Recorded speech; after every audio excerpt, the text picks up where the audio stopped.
Mesdames et messieurs, bienvenue dans cette nouvelle édition de journal sur notre chaîne d'information préférée. L'information nous suit partout dans le monde, alors si vous êtes nouveau, abonnez-vous et activez aussi votre cloche de notification pour ne plus rien manquer.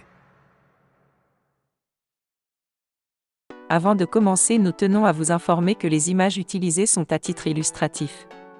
Les forces françaises et européennes ont annoncé, il y a 9 jours, la fin de leurs opérations au Mali.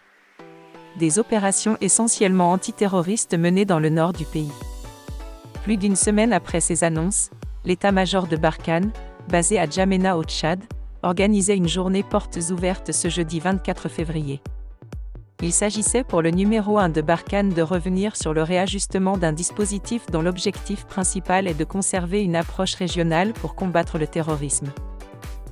Barkhane entend conserver une présence dans la zone dite des « trois frontières », où se rencontrent le Mali, le Burkina Faso et le Niger, bastion des groupes terroristes dans la région.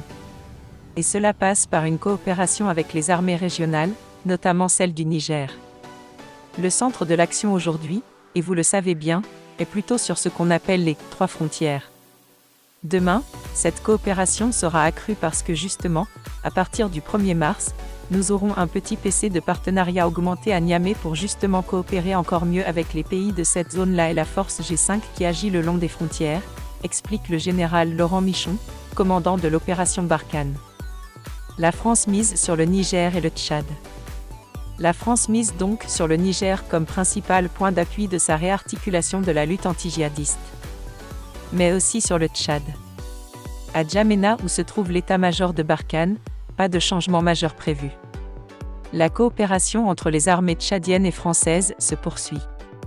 Nous venons de rajouter une présence permanente de chasseurs, par exemple, et nous allons continuer en faisant évoluer le dispositif terrestre à l'horizon de l'été.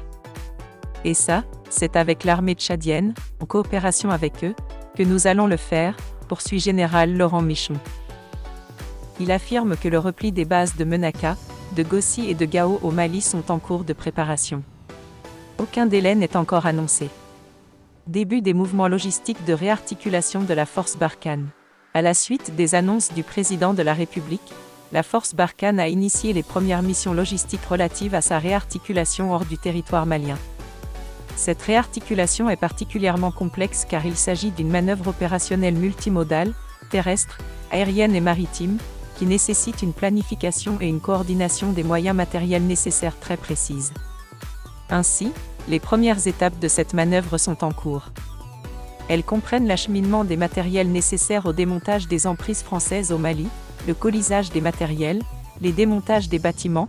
Dans ce cadre et dès le 19 février, un convoi terrestre a été conduit afin d'évacuer les premiers matériels de la plateforme opérationnelle des airs, PFOD.